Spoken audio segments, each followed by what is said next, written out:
Hello दोस्तों, स्वागत है आपका इंडियन ग्रोथ स्टडी। कैसे हैं आप लोग? उम्मीद करते हैं बहुत अच्छे होंगे। चलिए सीटेट का पीवाईक्यू सॉल्व करते हैं। और ये कौन सा है होगा सब्जेक्ट? Social studies. ठीक है, तो वैसे देखिए अभी 2-3 दिन मतलब बचा हुआ है अभी एग्ज़ाम में, तो अभी यही पीवाईक्यू कर लीजिए। और अब ये भी ये समझिए लास्ट हमारा भी होगा, शायद एक आध वीडियो और आपको एक अपलोड करेंगे। उसके बाद अब सीटेट का समझिए जितना मैटर आपको करा दिए हैं उसको आप बढ़िया रिवाइज करते रहिएगा। और आप जो पीवाईक्यू लगा रहे हैं उसको भी लगाते रहिएगा, और इसी मतलब पॉजिटिविटी के साथ आप एग्ज़ाम में जाइएगा। ठीक है, कि आपने पूरा पढ़ लिया है। और इससे पहले वाले जो वीडियो हम आपको अपलोड किए हैं कि जिसके बिना आपका सीटेट पास करना असंभव होगा, उसको भी आप एक बार ज़रूर देख लीजिएगा। ठीक है, क्योंकि हमने आपको वहाँ पूरा तरीका बता दिया है। तो चलिए अब देखते हैं, सीधे आते हैं अपने पॉइंट पे।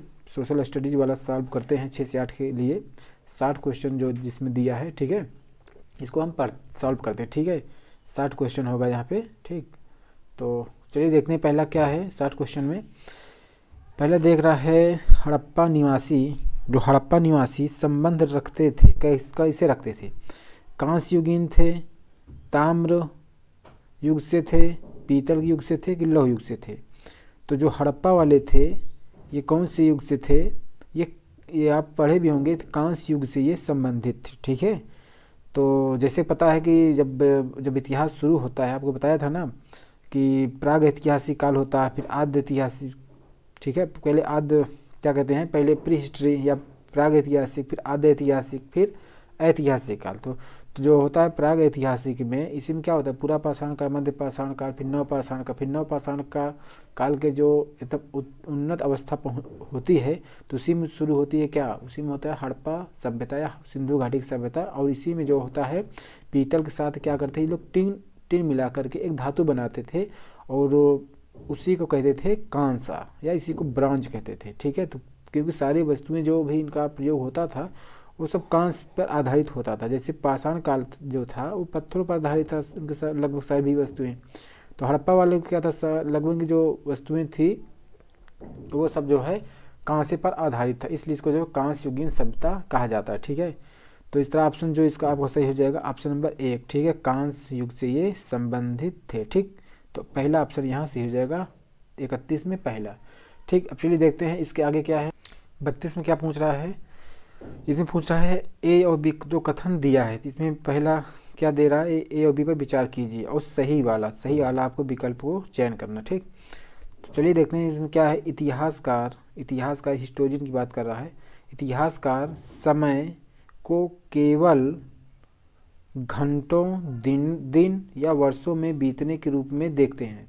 कैसा है कि जो इतिहासकार होते हैं, इतिहास में सिर्फ समय को केवल, देखो यहाँ केवल आ गया ना, तो केवल, तो ये भी निगेटिव टर्मिनोलॉजी है, तो आप इसको भी आप इससे भी आप इसको निगलेक्ट कर सकते हैं। ठीक है, तो केवल घंटों, दिन या वर्षों में बीतने के रूप में देखते हैं, तो ऐसा बिल्कुल नहीं है। ठीक है, इतिहास ऐसा नहीं है, ये गलत है। ठीक, इसमें क्या होता है, इतिहास में सामाजिक, आर्थिक, राजनीतिक या दार्शनिक जो भी होता है उस हर पक्षों का इसमें इतिहास में अध्ययन किया जाता है। उसका आलोचनात्मक, उसके पॉजिटिव जो उसके सकारात्मक पहलू होते हैं किसी भी वस्तु को लेकर के, या उसके नकारात्मक, दोनों पहलू को वो बात करते हैं। फिर बाद में जो एक बैलेंस जो होता है उसको बनाते हैं, मतलब बैलेंस करके ही वो वस्तुओं को, मतलब उस चीज़ों को, घटनाओं को समझते हैं। ठीक है, तो फिर उसी को वो लोग इतिहास मानते हैं। ठीक है, तो चलिए देखते हैं क्या है। तो इस वाले ये तो गलत हो जाएगा। आगे क्या है, समय सामाजिक और आर्थिक संगठन में आने वाली परिवर्तन को दर्शाता है। बिल्कुल दर्शाता है, जो समय होता है इतिहास में सामाजिक और आर्थिक संगठन में आने वाली परिवर्तन को दर्शाता है, इसलिए पहला वाला गलत हो गया। अब बी वाला सही। तो इसमें क्या है, ए व बी दोनों सही, ए तो गलत हो जाएगा। ठीक, आप इसको हटाइए। इसमें क्या है, ए व बी दोनों सही हैं, ऐसा नहीं है। इसमें क्या कह रहा है, ए सही है, ए तो गलत है, तो ये भी आपको हटाइए इसको। तो इसमें क्या, ए गलत है, बी सही है, तो इसका ऑप्शन जो होगा डी वाला ऑप्शन आपका यहाँ से हो जाएगा। ऑप्शन नंबर डी यहाँ पर से हो जाएगा। ठीक है, ऑप्शन नंबर डी। ठीक, तो चलिए आगे देखते हैं 33 वाला। 33 में पूछ रहा है, 33 क्वेश्चन में अल हिंद किताब किसने लिखी? ठीक है, अल हिंद किताब पूछ रहा है। अब एक बार इसका देखो, इंग्लिश देखिए ना, किताब अल हिंद मतलब किताबुल हिंद पूछ रहा है, तो किसने लिखा ये पूछ रहा है। तो किताबुल हिंद आपको पता है होना चाहिए किसने लिखा है। अल अल इदरिसी, ये तो नहीं लिखा है, इसको हटाइए। अल बरूनी, आपको पता है ना, इसी को तहकीकाते हिंद भी कहते हैं, या इसी को किताब ए हिंद भी कहा जाता है। ठीक है, इसमें अल बरूनी ने इसको मतलब लिखा था। ठीक है, इसका ये ऑप्शन सही हो जाएगा। इसमें जो होता है उस समय इतिहास, विज्ञान, कला, संस्कृति, साहित्य, दर्शन, सभी लगभग सभी पक्षों के इसमें अलबरूनी ने इस पे मतलब इसने लिखा था इसमें। ठीक है, भारत की जो उस समय जो परिस्थिति थी, तो इस तरह से ऑप्शन नंबर ये सही हो जाएगा। आप इसका चाहें तो थोड़ा मतलब क्या कहते हैं व्याख्या भी आप यहाँ देख सकते हैं। ठीक है, तो चलिए थोड़ा व्याख्या भी पढ़ते हैं। अल हिंद किताबुल हिंद किताब को अरबी भाषा में अलबरूनी ने लिखा। यह विस्तृत ग्रंथ है जो धर्म, दर्शन, त्यौहार, खगोल विज्ञान, रीति रिवाज, प्रथाओं, कानून, मापन, विधियों, मूर्तिकला, सामाजिक जीवन आदि के विषय के आधार पर ही इसको 80 अध्यायों में विभाजित किया गया। ठीक है, ये आप इसको ध्यान रखिए। ठीक, चलिए आगे देखते हैं। 33 वाले में हो गया, अब देखते हैं 34 नंबर। 34 पूछ रहा है, क्या है इसमें, 8वीं से लेकर के 8वीं से 18वीं सदी के मध्य विभिन्न क्षेत्रों में साझी वास्तुकला शैलियाँ पाई जाती हैं। ठीक, पाई जाती हैं क्यों पाई जाती हैं 18वीं से लेकर के 18वीं सदी तक। ठीक है, मतलब यहाँ मोहम्मद बिन कासिम के आगमन के समय से लेकर के मुग़ल सल्तनत तक जो मध्य विभिन्न जो क्षेत्रों में साझी वास्तुकला जो शैलियाँ पाई जाती हैं, इसका कारण क्या है। ठीक, पहला इसमें पूछ रहा है, इसमें बता रहा है, ये क्या कहते हैं कि बड़े साम्राज्यों द्वारा विभिन्न क्षेत्रों को साथ लाना और परिणाम स्वरूप उनकी आकार और शैलियों का परस्पर संकरण होना। संकरण मतलब दोनों का मिला जुला रूप होना। ठीक, ये तो ठीक है भाई, बड़े बड़े साम्राज्य थे, जैसे अकबर आया तो राजपूतों से भी उन्होंने क्या किया, सुलह समझौता किया। तो ये सब चीज़ों को आप ध्यान रखिए। आगे पढ़ते हैं, अब क्या है, संक्रमण द्वारा शानदार रचनाओं की शक्तिशाली साम्राज्यों में पुनर्वृत्ति की आवश्यकता पैदा करना। संक्रमण द्वारा शानदार रचनाओं का शक्तिशाली साम्राज्यों में पुनर्वृत्ति का आवश्यकता पैदा करना। तो आगे देखते हैं, विभिन्न क्षेत्रों में अपना प्रभुत्व जमाने के लिए अपनी वास्तुकला का प्रसार करना। देखिए, विभिन्न क्षेत्रों में अपना प्रभुत्व जमाने के लिए अपनी वास्तुकला का प्रसार करने से नहीं था। ठीक है, अगर प्रभुत्व जमाना है तो इसको आपको सैन्य ताकत से आपको ये प्रभुत्व अपना जमा सकते थे। तो इसे देखेंगे तो आप ये वास्तुकला नहीं होगा, ये आपका यहाँ गलत हो जाएगा। ठीक, आगे देखते हैं क्या है, अपनी स्वामी भक्ति को प्रकट करने के लिए छोटे राजाओं द्वारा बड़े साम्राज्य की वास्तु शैली नकल की गई। ऐसा नहीं है कि स्वामी भक्ति में को प्रकट करने के लिए छोटे राजाओं द्वारा बड़े साम्राज्य की वास्तु शैली की नकल कर सकता है। ठीक है, ऐसा भी नहीं था, क्योंकि जो बड़े साम्राज्य जो होंगे इनके जो वास्तुशैली होंगे वो एकदम नहीं होंगे, बहुत महंगे होंगे, और जरूरी नहीं है कि इसको वो कर सके। स्वामी भक्ति के लिए अगर करना भी होता था तो क्या करते, छोटे राजा क्या करते थे, बड़े राजा जो होते थे उनकी क्या अधीनता स्वीकार कर लेते थे, उनको समय समय पर टैक्स वगैरह ये सब देते थे। ठीक है, तो इस तरह ये भी आपका गलत हो जाएगा, ये भी गड़बड़ मतलब ठीक नहीं है।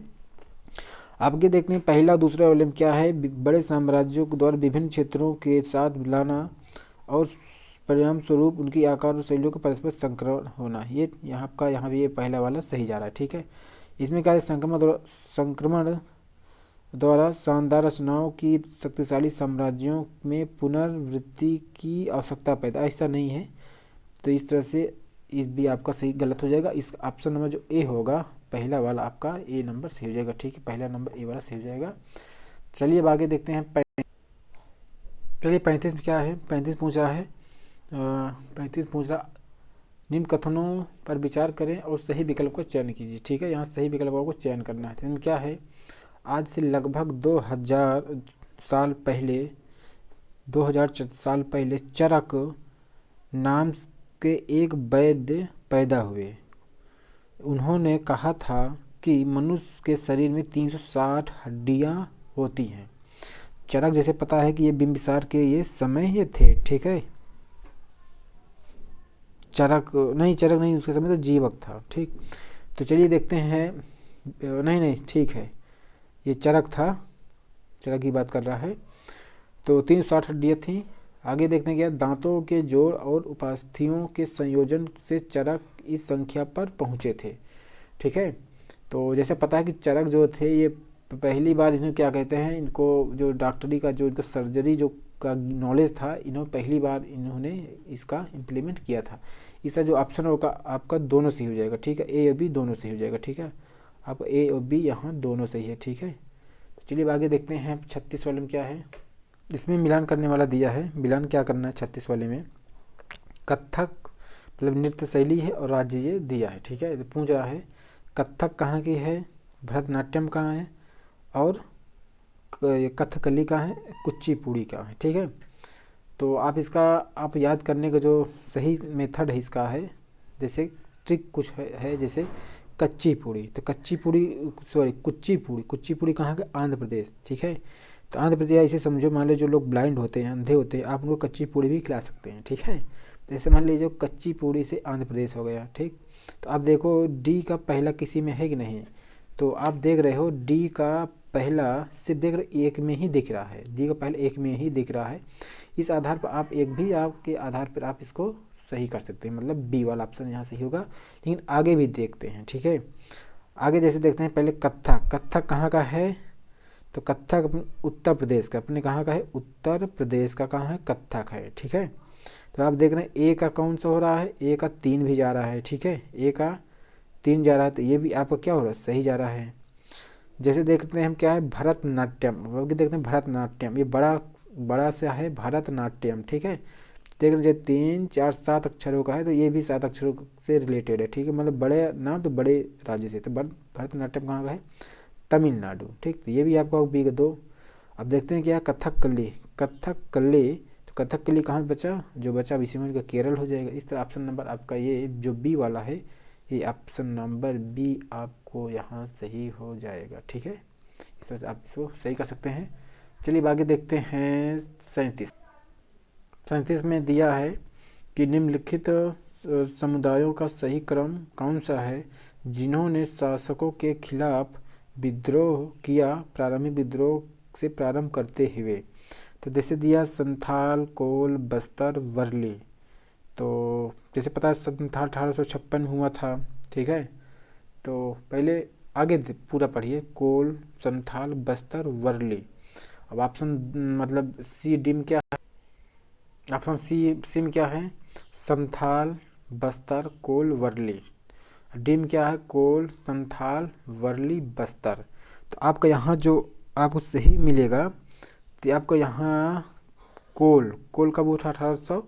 चलिए देखते हैं अब इसमें क्या कहते हैं, 37 में क्या हो जाएगा आपका, पहले कोल हुआ था, कोल 1855-56 में हुआ था। ठीक है, कोल हुआ, सॉरी संथाल 1855-56 में हुआ, फिर बस्तर हुआ था, फिर पहले कोल हुआ, फिर संथाल, फिर बस्तर। देखते हैं ऑप्शन नंबर, ऑप्शन बी में क्या है, कोल है, संथाल है, बस्तर है और वर्ली है। देखिए जो कोल विद्रोह हुआ था, ये कोल वाला हम यहाँ लिख दे रहे हैं 1800 जो है 31-32 में हुआ था। ठीक है, आप इसको 31 ही मानिए। ठीक है, 31 में हुआ था।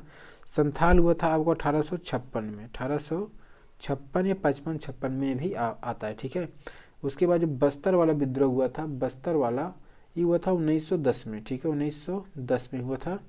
बाकी वर्ली जो विद्रोह हुआ था ये आज़ादी के लगभग एकदम करीब हुआ था। ठीक है, तो ये 1940 में हुआ था। ठीक है, तो आपका ये जो होगा आप इसको आप ऐसे क्रम से जानते रहिए। तो यहाँ ऑप्शन नंबर बी वाला आपका सही हो जाएगा। ठीक है, अब चलिए देखते हैं आगे 38 क्या है। 38 में पूछ रहा है आदिवासियों के विषय में पूछ रहा है, शेड्यूल लोगों के बारे में बात कर रहा है। सॉरी हाँ, आदिवासियों के विषय में निम्नलिखित वक्तव्यों पर विचार करें। एक मतलब कौन सा सही विकल्प को पहचान करें। पहला क्या है, आदिवासी मुखियाओं ने औपनिवेशिक काल में अपनी प्रशासनिक शक्तियों को खो दिया, बिल्कुल खो दिए। जब आए थे अंग्रेज लोग तो क्या किए थे, जंगलों पर क्या किए, अपना अधिकार कर लिए। तो वन से संबंधित जो भी उत्पाद थे उसको अंग्रेज क्या लिए, वहाँ जो मतलब जो उपयोगी जो लकड़ियाँ होती थी, जो होती थी जिसमें वो क्या करते थे, जैसे नाव बनाते थे, रेलवे के क्या स्लीपर वगैरह जो बनाते थे, ट्रेन की जो पटरियाँ के लिए क्या जो लकड़ी की जरूरत पड़ती थी, इस सब पे क्या किए, जंगलों पर कब्जा कर लिए। जब कब्जा कर लिए तो क्या आदिवासी जो मुखिया थे भाई वो भी अपनी क्या प्रशासनिक शक्ति क्या वो खो दिए। ठीक, आगे देख रहे हैं क्या है, आगे इसमें है आदिवासी मुखियाओं को कुछ गांवों की भूमि पर अपना स्वामित्व बनाए रखने की अनुमति दी गई। ठीक, ये भी आपका ठीक है, कुछ क्षेत्रों पर स्वामित्व बनाए रखने की अनुमति दी गई, ये हो गया आगे। ठीक, तो चलिए अब देखते हैं आपका हम, ये वाला हो गया बी। ठीक है, तो अब आपका देखते हैं, ये तो आपका ठीक है कुछ क्षेत्रों पर दिया गया। ठीक, अब आगे देखते हैं, अपने लोगों में आदिवासी मुखियाओं का परंपरागत आधिपत्य बना रहा। देखिए परंपरागत आधिपत्य नहीं बना रहा। ठीक है, आधिपत्य मतलब अथॉरिटी हो जाएगा जिसमें आपको मतलब शासन करने की अनुमति बनी रहेगी, तो ये नहीं था। बाकी उनके जो आधिपत्य बना था तो उनके जो कल्चर होते थे, जो संस्कृति होती थी, भाषा होती थी, लिपि होती थी, इन सब चीज़ पर उनका आधिपत्य बना रहा। लेकिन ये पूछ रहा है कि पूरा पर बना रहा, तो ये आपका नहीं हो जाएगा, ये वाला मतलब गलत है। ठीक है, तो यहाँ आपका ए और बी वाला आपका यहाँ सही हो जाएगा, तो इसलिए ऑप्शन जो आपका सही होगा ए और बी आपका यहाँ सही आंसर जा रहा है। ठीक है, तो ए और बी आपका सही होगा ऑप्शन नंबर ए। ठीक है, अब चलिए देखते हैं 39 में पूछ रहा है क्या, इसमें महिलाओं और सुधार के संदर्भ में निम्नलिखित वक्तव्य को पढ़ें और सही विकल्प का चयन कीजिए। ठीक है, चलिए पढ़िए भाई। ब्रिटिश शासन के दौरान प्राचीन ग्रंथों के ज्ञान ने सुधारकों को नए कानूनों को प्रचारित करने की सहायता की। फिर से पढ़िए। ब्रिटिश शासन के दौरान प्राचीन ग्रंथों के ज्ञान ने सुधारकों को नए कानूनों को प्रचारित करने में सहायता की। बिल्कुल सही बात, सहायता की। ठीक है, आगे देखते हैं क्या है। आगे सामाजिक प्रथाओं में सुधार के सुधारकों ने प्राचीन ग्रंथों को नकार दिया, बहुत हद तक नकार दिया। क्यों? क्योंकि यहाँ देखो क्या, अगर प्राचीन ग्रंथों का मतलब सहारा लिया तो बिल्कुल लिया, क्योंकि जैसे आपको पता होना चाहिए, जैसे सती प्रथा था, बाल विवाह था, तो या शिशु बलि प्रथा था, तो जब इन सब चीज़ को मतलब राजा राम मोहन राय ने इसको जब समाज के द्वारा जो चली रहा मतलब मान्यता जो चली आ रही थी, जब इसको खंडित किए तो उन्होंने क्या किया, इन्होंने यही जो ऋग्वेद था इसी का तो वो क्या हवाला दिए थे कि हमारे जो प्राचीन हिंदू जो संस्कृति थी, जो परंपरा थी, वहाँ पर कहीं पर भी जो है सती प्रथा ऐसा कोई प्रचलन नहीं था। इसीलिए जो है उन्होंने क्या हुआ, विधवा विवाह का भी उन्होंने जोरदार विरोध किया, उसका समर्थन किया। दूसरी बार जो है सती प्रथा को पुरजोर तरीके से विरोध किया। ठीक है, तो इस तरह से ये भी किया। और जब ऐसा करेंगे तो सामाजिक प्रथाओं में जो पुरानी जो परंपराएं रहेंगी उसको क्या करेंगे, नकारेंगे। इस तरह ऑप्शन आपका यहाँ दोनों सही हो जा रहा है। इसलिए आपको देखेंगे बी गलत है, दोनों सही है, तो दोनों सही होगा यहाँ, परंतु ये नहीं है। आप देख रहे ए व बी दोनों सही है, तो आपका ऑप्शन नंबर यहाँ सी हो जाएगा। ए और बी दोनों सही हो जाएंगे, मतलब सी ऑप्शन यहाँ पर आपका सही हो जाएगा। ठीक है, सी नंबर। ठीक, तो चलिए देखते हैं 40 देखते हैं क्या है। अब तमिलनाडु में पेरियार ने गैर ब्राह्मण आंदोलन प्रारंभ किया। इसने जाति प्रथा को कई चुनौतियां दी। निम्न कथनों पर विचार कीजिए, कौन सा सही है, चुनिए। ठीक है, पहला क्या है, उन्होंने मंदिर प्रवेश आंदोलन प्रारंभ किया। तो जो मंदिर प्रवेश आंदोलन था इसको अंबेडकर जी ने किया था 1927 में, 1927 में किया था अंबेडकर जी ने किया, इन्होंने नहीं किया था। आगे क्या है, उन्होंने मानवता की एक जाति, एक धर्म, एक ईश्वर का नारा दिया। ठीक है, तो इसको जो पेरियार ने नहीं, ठीक है, इनके और जो शिष्य थे उन्होंने दिया। ठीक है, ये नहीं दिया। ठीक है, तो ये भी आप रही। आगे क्या है, उन्होंने स्वाभिमान आंदोलन चला, ये आपका एकदम सही है, उन्होंने स्वाभिमान आंदोलन चलाया। ठीक है, तो ये आपका भी सही जा रहा है। अब आगे देखते क्या है, उन्होंने 1864 में वेद समाज की स्थापना, जो देखो जो वेद समाज की स्थापना थी, इन्होंने केशव चंद्र ने इसका स्थापना किया था। ठीक है, ये क्या था, ब्रह्म समाज से अलग हुई ये भी संस्था थी। ठीक है, तो यहाँ जो ऑप्शन आपका सी वाला ऑप्शन यहाँ पर सही हो जाएगा। ठीक है, ये स्वाभिमान आंदोलन चलाया। ठीक है, आप इसका व्याख्या भी थोड़ा देख लीजिए। ठीक है, तो व्याख्या देखते हैं। ये देखिए, तमिलनाडु में 20वीं शताब्दी के आरंभ में गैर ब्राह्मण आंदोलन की शुरुआत की। इसमें क्या हुआ था, इसने जाति प्रथा को कई चुनौतियां दी तथा स्वाभिमान आंदोलन आरंभ किया। मंदिर प्रवेश आंदोलन की शुरुआत 1927 में अम्बेडकर जी ने किया था, जिसमें महार जाति के लोगों ने बड़ी संख्या में हिस्सा लिया था। फिर क्या था, केरल के एझावा जाति के श्री नारायण गुरु थे। उन्होंने अपने लोगों के बीच एकता के का आदर्श रखा। उन्होंने जातिगत भिन्नता के आधार पर लोगों के बीच भेदभाव का विरोध किया।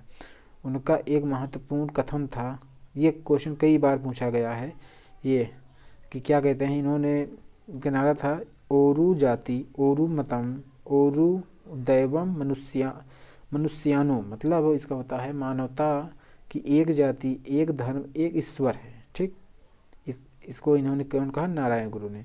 फिर आगे आपको बता दें केशव चंद्र सेन ने इसका किया। अब आगे देखते हैं क्वेश्चन नंबर आगे है, क्या कहते हैं, ज्योतिबा फुले के बारे में है। ठीक है, ज्योतिबा फुले ने जाति असमानता की आलोचना की, बिल्कुल की है। ठीक है, ये जाति जो असमानता थी, इसको इन्होंने बहुत इसके कट्टर ये विरोधी थे। ठीक है, जो जाति असमानता थी या जाति प्रथा के बारे में। आगे क्या कहते हैं, जाति व्यवस्था के खंडन हेतु धर्म ग्रंथों को पढ़ना और उनको उद्धत करना बिल्कुल गलत, क्योंकि ज्योतिबा फूले जो थे क्या करते, मनुस्मृति जो होता था, जो जिसमें जाति प्रथा को बढ़ावा दिया जाता है, उसको क्या करते, उसको खंडन करते थे, उसको क्या, उसको जलाते थे। ठीक है, उसको जला देते थे। आगे क्या है, और ये क्या तर्क देते हैं, इन्होंने अपनी पुस्तक लिखी थी 1873 में, गुलामगिरी। ठीक है, इसको भी आप जानते रहिए। आगे देखते हैं क्या है, उन्होंने आगे यह तर्क, मतलब ज्योतिबा फूले ने यह तर्क देकर कि आर्य, मतलब ये आर्य है। ठीक है, ये जो थोड़ा कट्टा है, ये आर्य है, आर्य विदेशी थे और उन्होंने मूल निवासियों पर आधिपत्य स्थापित कर जाति व्यवस्था लागू की। तो ये आपका एकदम सही है। ठीक है, उनका मानना था कि जो आर्य थे, ये आर्य विदेशी थे। अब विदेशी कहने मतलब जैसे मैक्स मूलर हो गया और बाल गंगाधर तिलक हो गए। ठीक है, स्वामी ये क्या कहते हैं, दयानंद सरस्वती थे। तो ये सब लोग क्या मानते हैं, ये भी मानते थे कि आर्य जो विदेशी थे, और ज़्यादातर जो मत है इसको स्वीकार भी किया जाता था कि जो आर्य थे वो मध्य एशिया से वो आए थे। मध्य एशिया वही जो आज के समय जो देख रहे हैं, जैसे तुर्कमेन, जो आप देख रहे होंगे, जो तान वाले देश हैं, उज्बेकिस्तान, ताजिकिस्तान, तुर्कमेनिस्तान, उज्बेकिस्तान, ये सब जो हैं, ठीक है, ये वहीं से मतलब ये आए थे। ठीक, तो ये आपका सही है, एकदम यहाँ सही जा रहा है भाई। आगे भी पढ़िए, सभी मनुष्यों की विज्ञान आधारित जैविक समानता के दावे को मानकर, ये फिर गलत है, ये इसको जो है ये तो डार्विन वाला जा रहा है। ठीक है, आगे क्या है, पूर्व सदियों में भक्ति और सूफी आंदोलनों को प्रभावित होगा, ये सब नहीं है। आपका आंसर नंबर आपका जो आप बी है, ये आपका सही हो जाएगा। ठीक है, चलिए देखते हैं आगे क्या है 42 में। चलिए देखते हैं क्या है, जलियांवाला बाग के विरुद्ध महात्मा गांधी ने किस अभियान का आह्वान किया था। देखिए, जलियांवाला बाग हत्याकांड जैसा पता है कि 4 फरवरी, मतलब क्या, जलियांवाला बाग करें 13 फरवरी 1919 को मतलब ये घटित हुआ था। कौन किया था, जनरल डायर ने मतलब इसको किया था। ठीक, अब आगे देखते हैं इसके विरोध में क्या किए थे महात्मा गांधी। ठीक है, इसका बदला कैसे लिए, ये क्या था, पहला रॉलेट सत्याग्रह। देखिए, जो रॉलेट सत्याग्रह था, हालांकि इसी को लेकर के हुआ था। ठीक है, तो चलिए 1919 में हो गया। ठीक है, अब आगे देखते हैं नॉन कॉपरेशन मूवमेंट, ये कब हुआ था, 1922 में। ठीक है, ये हो गया। खिलाफत आंदोलन, ठीक, 1920 के बीच में। ठीक, सविनय अवज्ञा आंदोलन, ठीक है, सविनय अवज्ञा आंदोलन तो 1930 में चला जा रहा है। ठीक है, 1930 में। ठीक, ये तो बहुत दूर की बात है, तो होगा नहीं। खिलाफत आंदोलन 1900, वो भी 1920 में। ठीक, 1919 में भी था। ये पूछ क्या रहे हैं कि महात्मा गांधी ने किस अभियान का शुरुआत किया था, तो ये सब तो ऑलरेडी पहले हो चुके थे। इसका जो शुरुआत किए थे, असहयोग आंदोलन बच रहा है, यही असहयोग आंदोलन की शुरुआत किए थे महात्मा गांधी जी थे। ठीक है, तो ऑप्शन नंबर बी आपका यहाँ से जा रहा। आगे देखते हैं 43। आगे क्वेश्चन है 43 में। 43 में क्या है, यदि वर्तमान समय में आपको सत्ता के विरुद्ध अपनी नाराजगी को या संयत या नरमपंथी तरीके से कहना है, मतलब संयम होना चाहिए, संयम या नरमपंथी तरीके से कहना हो, तो निम्नलिखित में से उसे लागू करने के लिए कौन सा तरीका होगा। इसमें क्या है, बल प्रयोग करेंगे तो मार के पुलिस आपको हालत ख़राब कर देगी। ठीक, बल प्रयोग नहीं कर सकते। प्रदर्शन, बिल्कुल आप धरना प्रदर्शन कर सकते हैं। ठीक है, धरना प्रदर्शन कर सकते हैं। लेख लिखकर, बिल्कुल आप लेख लिखिए, आर्टिकल लिखिए, पेपर छपवाइए। ठीक है, ये आप कर सकते हैं। तो आपका ए बी, मतलब ए वाला नहीं होगा, बी सी। ठीक है, मतलब बी सी जो होगा वही से होगा। ठीक है, अब देखिए आपको देखो बल प्रयोग नहीं कर सकते, तो ए जहाँ होगा उसको आप निगलेक्ट करिए। तो ए यहाँ पर भी है, आप इसको भी हटाइए, ठीक है। ए यहाँ भी, आप इसको भी हटाइए। ए जो है क्या है, यहाँ पर भी है, देख रहे हैं ना, यहाँ पर भी है, ठीक है। तो आप इसको भी आप हटा दीजिए, देख रहे हैं ना, एक ऑप्शन से ये सब निगलेक्ट हो जाते, बचा क्या, बचा यही सी वाला ऑप्शन, सी वाला बचा। तो यही सी वाला ऑप्शन ये आपका सही भी हो रहा है, ठीक है। ऑप्शन नंबर यहाँ सी सही हो जाएगा, ठीक। तो चलिए इसी को कहते हैं एलिमिनेशन मेथड, ठीक है। आगे देखते हैं क्या है। आगे पूछ रहा है भारत में स्वतंत्रता के उपरांत, स्वतंत्रता के उपरांत मतलब स्वतंत्रता के बाद, देखो उपरांत उपरांत ना समझ में आए तो यहाँ देख लिया करिए, आफ्टर लिखा है ना, आफ्टर माने बाद होता, बिफोर माने पहले। स्वतंत्रता के बाद अंग्रेजी भाषा का प्रयोग जारी रखा गया, क्यों जारी रखा गया, ये पूछ रहा है। यह शर्त थी जो ब्रिटिश वायसराय ने भारत छोड़ने से पहले रखी, बिल्कुल नहीं। भारत आज़ाद जब हुआ तो किसी प्रकार कोई शर्त नहीं थी, ठीक है, क्योंकि भारत क्या कैसा था, मतलब संप्रभु राज्य पहले भी था, जब से आज़ाद हुआ और आज तक है, वो आगे हमेशा रहेगा, ठीक। संप्रभु राज्य था, है भी, सॉरी, ठीक, संप्रभु राज्य, तो कोई शर्त तो नहीं था, ठीक।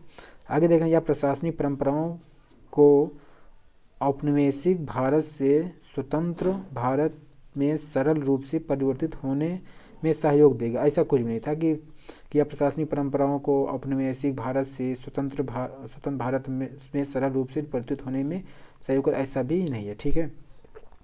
आगे क्या है, गैर हिंदी भाषी जैसे दक्षिण भारत के राज्य हैं, केरल, कर्नाटक, तमिलनाडु, उड़ीसा, आंध्र प्रदेश, ये हो गए, महाराष्ट्र, गुजरात, ये सब, ठीक है।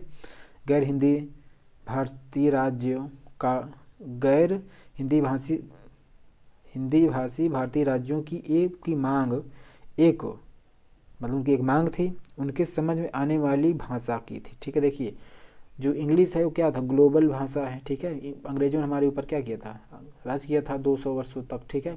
तो जब 200 वर्षों तक राज किया था, उन्होंने क्या किया, अपना जो कल्चर थे, उनकी जो संस्कृति थी, सभ्यता थी, जो भाषा थी, वो क्या किया, हमारे ऊपर थोप दिए, तो उसी का प्रयोग करते थे। तो इसी से लिए हम लोग क्या इंग्लिश से ज़्यादा परिचित हो गए, इसलिए भारत में इंग्लिश का प्रचलन इतना ज़्यादा बढ़ गया कि हिंदी से मतलब हिंदी कहीं ना कहीं पिछड़ गई, ठीक है।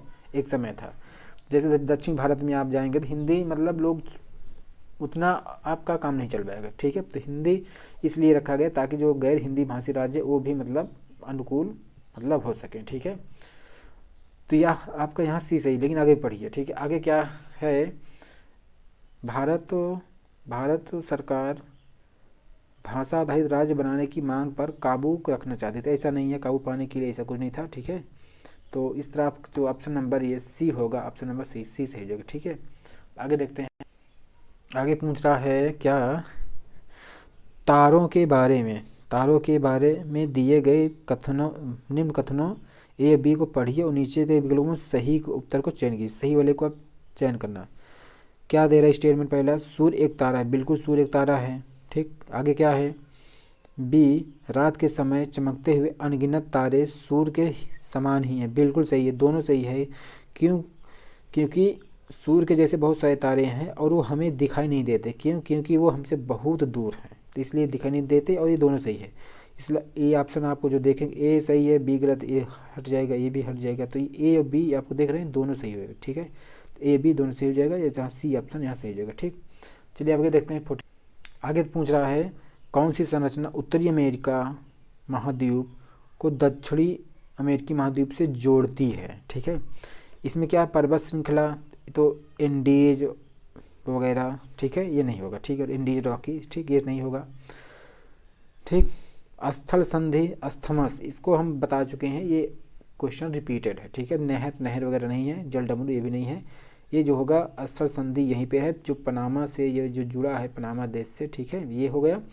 आपको बताया था ना, ये जो स्थल संधि है इसी से जो है क्या कहते हैं, अटलांटिक महासागर, ठीक है, इधर अटलांटिक महासागर हो जाता है, इधर प्रशांत महासागर, अटलांटिक महासागर प्रशांत महासागर को अलग करता भी है, ठीक है। आगे देखते हैं, चलिए मैं ज्योग्राफी क्वेश्चन आ गया अब एक, इसमें क्या रहा, सूची ABC दिया गया है, ठीक है, कि आधार पर वन के प्रकार को आपको बताना है। तो कैसे वन होगा, पहले आप इसकी विशेषता देखिए। इन वनों को मानसूनी वन भी कहा जाता है, ठीक है, इन वनों को मानसूनी वन कहा जाता है, ठीक। आगे देखते हैं, इन वनों में महत्वपूर्ण पेड़ जैसे साल हो गए, सागौन हो गए, पीपल हो गए, नीम, शीशम, आम वगैरह ये सब आपको दिख रहा है। ठीक, ये हो गया। ठीक है, आगे बात कर रहे हैं। ये मध्य प्रदेश, उत्तर प्रदेश, बिहार, झारखंड, छत्तीसगढ़, उड़ीसा, महाराष्ट्र के कुछ भागों में पाए जाते हैं। ये तो आपको कथन दे दिया, दो तीन ठोर तीन। अब इसी के आधार पर आपको बताना है कि कौन सा मतलब उपयुक्त मतलब कथन होगा, मतलब आंसर। अब आगे देखते हैं जो दिया है, आपको देख रहे हैं। अब ऑप्शन देखते हैं क्या है। उष्णकटिबंधीय पतझड़ वन, ठीक, उष्णकटिबंधीय वर्षा वन। देखिए वर्षा वन क्या होता है, भूमध्य सागर के, भूमध्य सागर कह रहे हैं, भूमध्य रेखा के आसपास पाया जाता है। यहाँ दिन रात मतलब यहाँ 24 घंटे में हमेशा जो है 2 से 4 बजे के बीच में यहाँ वर्षा होती है। ठीक है, तो ये नहीं होगा।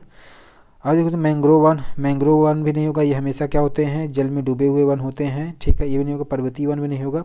तो ये जो होगा महुआ, आम, बाबुल, ये जो आपको देखने को मिलता है ये उष्णकटिबंधीय पतझड़ वाले वन होते हैं। ठीक है, इसी को मानसून वन भी कहते हैं, पतझड़ वन वाले भी कहते हैं, या मानसूनी वन। ठीक, आगे देखते हैं क्वेश्चन।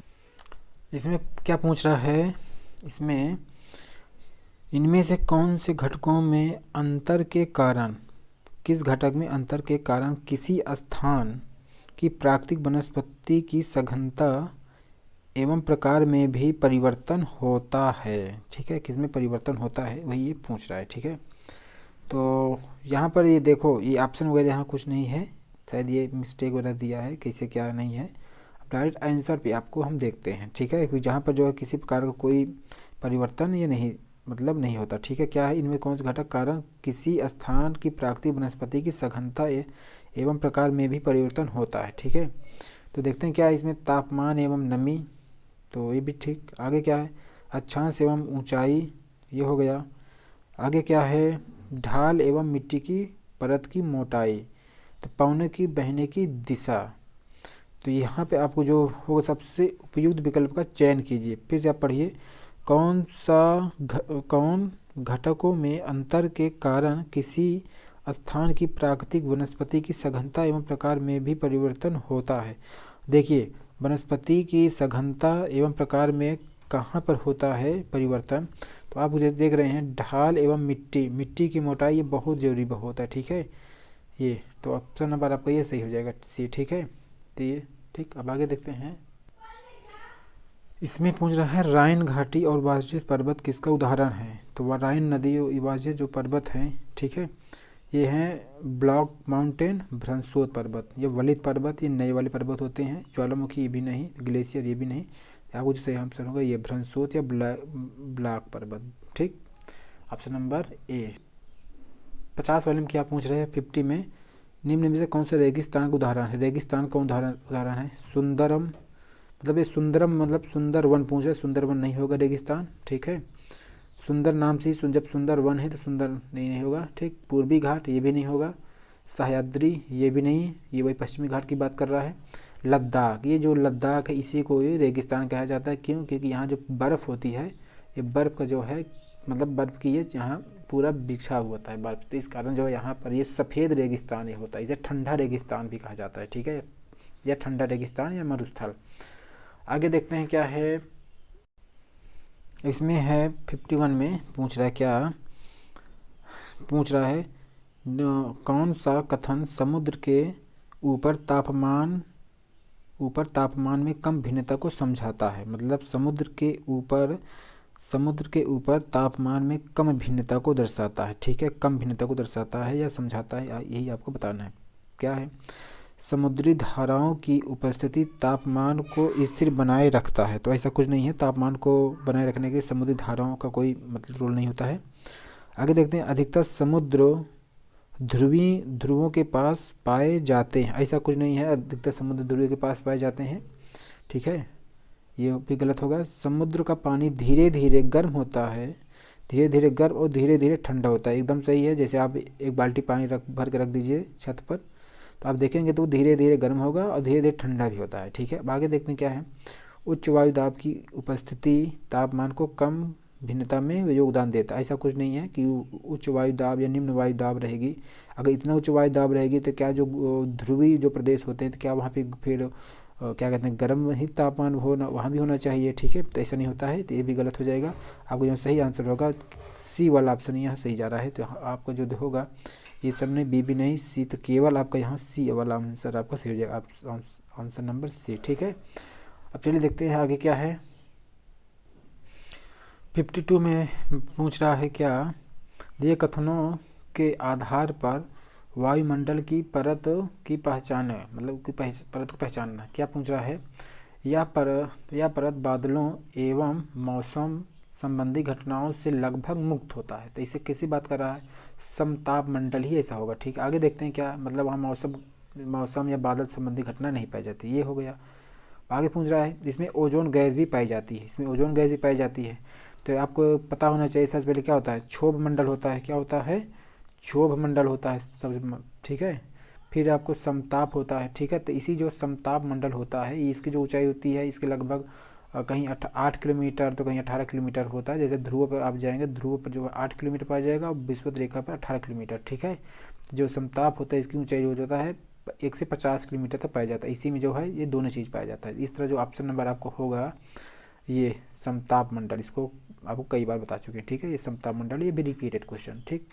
आगे देखते हैं 53 में क्या पूछ रहा है, इसमें कथनों पर निम्न कथनों पर विचार कीजिए, सही विकल्प का चयन कीजिए, ठीक है। सही विकल्प चयन कीजिए करना है। इसमें क्या पूछा है, यदि वायुमंडल में वायु दाब, मतलब वायु और वायु दाब उपस्थित ना हो तो मनुष्य जीवित नहीं रह सकता, बिल्कुल नहीं रह सकता। मनुष्य वायु दाब जीवित नहीं रह सकता, क्योंकि जो वायु दाब होता है, जो वायुमंडल होता है, वो हमारे ऊपर जो है प्रेशर लगाता है, ठीक। और हमारा शरीर भी उसको जो है प्रेशर लगाता है, इसीलिए जो बीपी होता है इसी वजह होता है, ठीक है, ब्लड प्रेशर।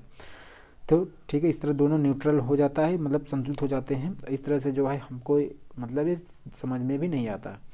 आगे क्या पूछ रहा है, जैसे जब आप पहाड़ी वाले देशों में जाइए, मतलब ऊंचाई वाले स्थान पर जाइए, जैसे जैसे आप ऊपर जाते हैं तो क्या होता है, आप जो जो भारी जो वायु होती हैं, जो गैसें होती हैं वो नीचे होती हैं और हल्की गैसें ऊपर होती हैं। और जैसे जैसे आप ऊपर जाते हैं तो क्या होता है, आपको जो वायुमंडलीय जो प्रेशर होता है ये कम होने लगता है। तो इसीलिए देखते हैं कि वहाँ पर जो खाना वाना पकाने के लिए जो है सीटी का जरूरत, मतलब ज़्यादा मतलब तापमान की ज़रूरत पड़ती है। इसी तरह जैसे आप वायुयान में आप चढ़ते होंगे, मतलब सफ़र करते होंगे, तो वहाँ पर जो बहुत लोगों के नाक से ब्लड भी आ जाता है। जैसे पेन आप रखे थे तो वो भी स्याही मतलब उससे निकल जाती है, ठीक है। तो क्यों, क्योंकि जो वायुमंडल जो प्रेशर है उसके ऊपर से हट गया, ठीक है। तो इस तरह से एकदम ये सही है, ठीक। आगे क्या कह रहा है, वायु हमारे शरीर पर उच्च दाब के साथ बल लगाती है, एकदम सही बात है। उसी तरह हमारा शरीर भी विपरीत बल लगाता है, एकदम सही है। उसी की बात कर रहा है तो इसकी बात ये भी कर रहा है। इस तरह ये मतलब दोनों सही हैं, दोनों एक दूसरे से रिलेटेड। अब देखते हैं इसका ऑप्शन क्या पूछ रहा है, ठीक है। तो उसी का ऑप्शन यहाँ इधर है, तो क्या कह रहा है, ए व बी दोनों सही हैं और ये की सही व्याख्या करता है, बिल्कुल सही व्याख्या करता है। इस तरह ऑप्शन आपका पहले वाला सही हो जाएगा, ए वाला, ठीक। आपका ये पहला वाला सही हो जाएगा, ठीक। अब आगे देखते हैं, ये तो कोई मतलब नहीं है से नहीं करता, ए बी तो गलत है ही नहीं, तो ठीक। तो यहाँ ऑप्शन नंबर आपका जो होगा यहाँ ए वाला ऑप्शन सही हो जाएगा, ठीक। आगे देखते हैं, चलिए देखते हैं क्या है, यातायात से संबंधित है ये। यातायात कथनों को पढ़ें और सही निष्कर्ष का चयन करें। इसमें क्या पूछ रहा है, कम कम दूरी यातायात के लिए कम दूरी यातायात के लिए सबसे अधिक उपयोगी सड़क है, बिल्कुल सड़क है। कम यातायात के लिए कम, ठीक है, सबसे अधिक जो है सड़क होता है। इसमें क्या पूछ रहा है, अधिक दूरी में भारी व बड़े आकार वाले सामानों को ढोने के लिए जलमार्ग जरूरी होता है, इसी, ठीक है, एकदम सही है, ठीक है, ये एकदम सही है, समुद्र के लिए, ठीक। आगे देखते हैं कि अगम और दुर्गम क्षेत्रों में पहुंचने के लिए रेल मार्ग बहुत ही सहायक है। देखिए अगम में ये दुर्गम क्षेत्रों में सहायक जरूर होता है, लेकिन जो होता है जैसे पहाड़ी एरिया हो गया, कहीं भूकंप आ गया, बाढ़ आ गया, तो यहाँ पर आपको ये सारे के जो जो यातायात के जो साधन जो मार्ग होते हैं, वो रेलवे पटरी वगैरह होती हैं, वो तो ध्वस्त हो जाती हैं, मतलब प्रभावित हो जाती हैं। तो इस तरह से यहाँ पे ये नहीं होगा, यहाँ पे ऐसे समय की ऐसे जगह के लिए क्या होता है, वायुयान ही सही होता है, ठीक है। तो इस तरह से यह वाला ऑप्शन नहीं होगा, ठीक, सी वाला। आगे देखते हैं, वायु यातायात सबसे महंगा है, बिल्कुल महंगा होता है, तथा दुर्गम और ध्रुव स्थानों पर पहुंचने का एकमात्र साधन है, एकदम सही है। ये भी रिपीटेड क्वेश्चन है। इस तरह आप देखेंगे तो सी वाला नहीं है, तो जिसमें सी है उसको आप हटा दीजिए। तो सी देखते हैं, इसमें भी है नहीं है, इसमें देख रहे हैं इसमें सी है तो इसमें सी हटाइए। यहाँ पर भी सी है, यहाँ पर सी हटाइए, तो यहाँ पर क्या ए बी डी, इस तरह देखिए ए बी दोनों मतलब है सही है, लेकिन यहाँ पे जो है डी वाला नहीं है। तीसरा ऑप्शन ए भी हटाइए, आप देख रहे हैं ना डी वाले में ए बी डी तीनों मतलब सही है, ठीक है। इसका ऑप्शन नंबर जो डी होगा आपका यहाँ, तो ऑप्शन नंबर ये ऑप्शन नंबर क्या कहते हैं डी वाला आपका यहाँ सही हो जाएगा, ठीक है। ऑप्शन नंबर डी जो है आपका यहाँ सही हो जाएगा, ठीक है, ऑप्शन नंबर डी, ठीक। तो अब चलिए देखते हैं आगे क्या है। 55 में क्वेश्चन पूछ रहा है, 55 में क्या है, एक शिक्षिका द्वारा कक्षा में प्रवास विषय पढ़ाती है। प्रवास नहीं समझ में आ रहा है, जिसे कहते हैं माइग्रेशन, मतलब एक जगह से दूसरे स्थान पर जाना या बस जाना, रहना, अस्थाई या अस्थाई जो भी हो, प्रवास करना, जैसे ये आपको देख रहे हैं माइग्रेशन, ठीक है। माइग्रेशन करता है कि विषय में पढ़ा रही है, पढ़ाते हुए निम्न में से कौन सा कारक प्रासंगिक समझे जाएंगे, मतलब एक जगह दूसरी जगह जा रहे हैं तो सबसे इसका जो प्रासंगिक कारण क्या है आपको वही सिलेक्ट करना है। चलो भाई देखते हैं माइग्रेशन का सबसे बेहतर कारण क्या होता है प्रासंगिक। कार्य के बेहतर अवसर उपलब्ध होना, बिल्कुल, जैसे इसीलिए लोग शहरों में चले जाते हैं, विदेशों में चले जाते हैं, ठीक, कार्य के लिए। जीवन यापन के बेहतर होते तरीके, एकदम सही है, जीवन यापन, शिक्षा हो गया, स्वास्थ्य हो गया, यातायात हो गया, सब बेहतर होता है, ये भी हो गया। मैरिज, बिल्कुल भाई, विवाह वगैरह भी के लिए चले जाते हैं कि वहाँ जो होता है इंटरकास्ट वगैरह भी मैरिज हो जाता है, वहाँ जाति वगैरह ये सब नहीं पूछा जाता ज़्यादातर, बस आप सक्सेस हो या पैसा वाले हो, ठीक है, सक्सेस हो या आप अच्छे से आप पैसा आपके पास हो तो आपकी मैरिज आराम से हो जाएगी, चाहे जहाँ आप कर ले, ठीक है। इस तरह आपको तीनों से हो जाएगा, ठीक। तो अब आप यहाँ देख रहे हैं जो आपका यहाँ ए बी सी जो होगा आपका यहाँ तीनों से हो जाएगा, ठीक है, ऑप्शन नंबर डी वाला, ठीक। चलिए आगे देखते हैं। अब 56 में पूछ रहा है, भारत में इस्पात उत्पादन केंद्रों के संदर्भ विषम है, मतलब विषम है, कौन से विषम है, मतलब सम्मिलित नहीं है। इस्पात उत्पादन केंद्र मतलब स्टील प्रोडक्शन कहाँ होता है, इस्पात, पहले देखते हैं अलीगढ़ उत्तर प्रदेश, उत्तर प्रदेश में नहीं लगता कहीं पर भी ये इस्पात उत्पादन होता है, ठीक है, तो ये भी है, ये मतलब एक गलत है, यही भी सही आप हो गया। इसमें देखते हैं विजयनगर कर्नाटक, तो यहाँ पर आप एकदम सही है। आंध्र प्रदेश विशाखापट्टनम, यहाँ पर भी होता है, सलेम ये भी होता है, ठीक। यहाँ 1982 और 1992 में यहाँ सब स्थापित किया गया था। इसे जो उत्तर प्रदेश में यहाँ पे ये सब नहीं होगा, इसलिए ऑप्शन नंबर जो आपका ए है, ए वाला ऑप्शन यहाँ पर आपका सही हो जाएगा, ठीक, पहले वाला, ठीक। आगे 57 में देखते हैं क्या है, कथनों को पढ़िए, नीचे विकल्पों में से सही उत्तर चयन कीजिए। अब क्या कह रहा है पहला कथन, सेरीकल्चर विशेष रूप से निर्मित तालाबों और पोखरों में मत्स्यन के लिए किया जाता है। आपको बताया था ना, मछली बनाया जाता है, क्या होता है, मछली को पीस पीस में काटते हैं तो पीसी कल्चर होता है, तो इसकी आप इसको हटाइए, ये गलत हो जाएगा। आगे देखते हैं पीसी कल्चर, देखो यहाँ आगे पीसी कल्चर रेशम कीटों के लिए उल्टा कर दिया, पीसी कल्चर जो होता है रेशम के लिए नहीं होता, ये जो है मछली के लिए होता है, ठीक है। और जो सेरीकल्चर होता है ये इसके रेशम के लिए होता है, ठीक। तो ये भी आपका पीसी कल्चर रेशम के कीटों का वाणिज्यिक उत्पादन होता है, तो ये उल्टा कर दिया, ठीक है। तो इस तरह देखेंगे तो दोनों आपका यहाँ गलत हो जाएगा, ठीक है। तो ए सही है तो सही वाला हटाइए, सही हटाइए, तो यहाँ पे जो देख रहे ए बी दोनों आपका यहाँ गलत हो जाएगा। यहाँ पे जो होगा ऑप्शन नंबर डी वाला ऑप्शन सही हो जाएगा, ठीक है, डी, ठीक। आगे देखते हैं 58 में है, भारत के कौन से क्षेत्र की भेड़ से पश्मीना ऊन मिलता है। ये क्वेश्चन बहुत बार पूछा है, ये KVS हो गया, KVS हो गया, और क्या कहते हैं KVS बता रहे हैं, और टेट वगैरह में भी पूछा है, सीटेट में तो पूछा है, ठीक। इसमें क्या है, पश्मीना ऊन पूरे कश्मीर जम्मू कश्मीर से ये संबंधित है, जिसमें जो होता है लद्दाख में पाया जाता है, पुलवामा, अनंतनाग, तो ये सब कुछ नहीं है, आपको लद्दाख में पाया जाता है, लद्दाख, ठीक है।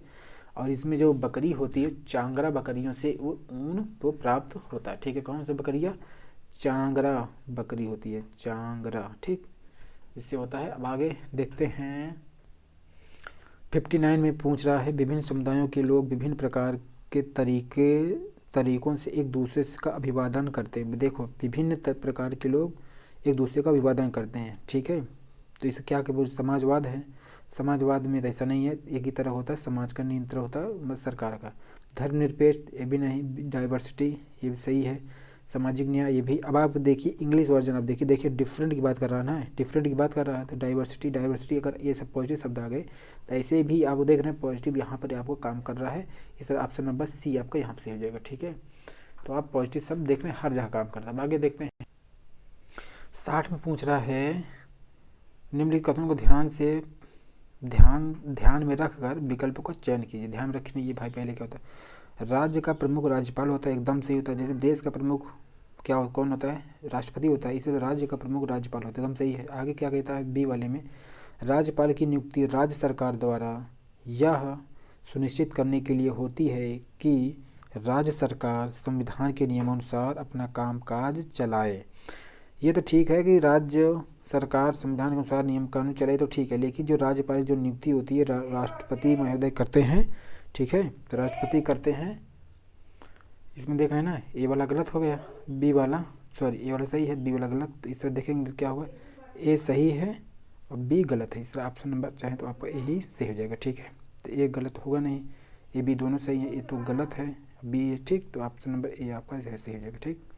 चलिए देखते हैं आगे 61 क्या पूछ रहा है। 61 इसमें ये है, प्रीति के परिवार के पास 15 एकड़ उर्वर भूमि है, ठीक है। तो उसके पिता ने एक सरकारी बैंक से 1 लाख रुपया ऋण लिया, ठीक।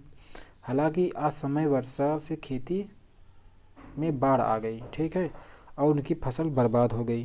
प्रीति को इस बात की राहत है कि अगले कुछ महीनों के लिए उनके पास अनाज है। संभवतः वह किस प्रकार के परिवार से, देखो 15 एकड़ उर्वर भूमि है, 1 लाख के लिए है, तो अब इसी प्रकार से आप देखना ऑप्शन में क्या दिया है, ठीक है।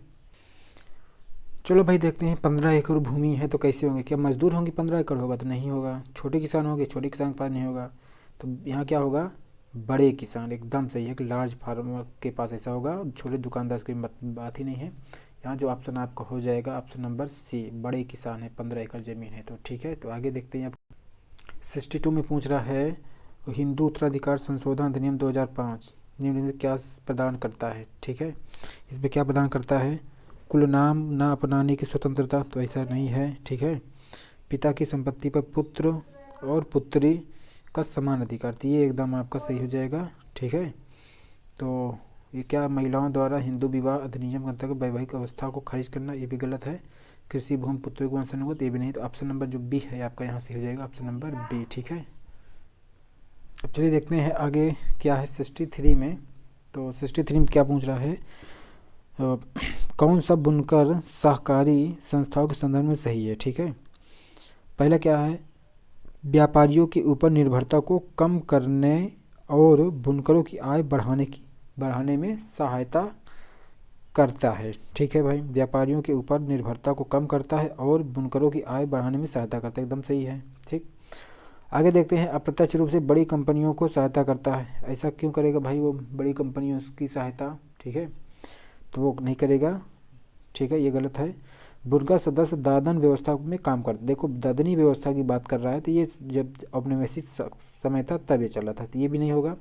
सहकारी संस्थाएं विपणन में संलिप्त रहती हैं, बिल्कुल, जो कोऑपरेटिव होती हैं जो वो मार्केटिंग भी करती हैं, ठीक है। आप जो भी बनाएंगे अगर उसकी मार्केटिंग नहीं करेंगे तो उसकी बिक्री वगैरह कैसे होगी, जब बिक्री नहीं होगा तो आपको लाभ नहीं होगा। और हर जो संस्थाएं होती हैं ये इस तरह से कोऑपरेटिव, वो लाभ पर ही टिकी रहती हैं। तो इस तरह जो होगा ए और डी आपका यहाँ से हो जाएगा, ए और डी मतलब दोनों से हो जाएगा, ठीक। चलिए आप ऑप्शन भी देख लेते हैं, तो उसका ऑप्शन जो होगा यहाँ पर जो है ए और डी आपका यहाँ से हो जाएगा, मतलब डी वाला ऑप्शन, ठीक है। चलिए अब आगे देखते हैं क्या 64 में पूछ रहा है, अब क्या लोकतांत्रिक देश में सार्वभौमिक वैश्य मताधिकार की, मतलब मताधिकार की वो बात कर रहा है, तो कैसा होगा, कानून के समक्ष प्रत्येक व्यक्ति समान है, बिल्कुल समान है, ये संविधान की बात कर रहा है, ठीक है। ये मत की आपको ढूंढना है। तो आगे क्या है, विकलांग बच्चों को विद्यालयों की मुख्य धारा में सम्मिलित कराने के लिए निःशुल्क शिक्षा देनी, ये तो बात सही है, लेकिन आपको मताधिकार से रिलेटेड बात पूछ रहा है, तो ये भी क्या होगा, ये गलत होगा, ठीक है, ये भी नहीं होगा, ठीक है। बात तो सही है लेकिन ये नहीं है आपके लिए, ठीक है, ऑप्शन, ठीक, ये भी गलत।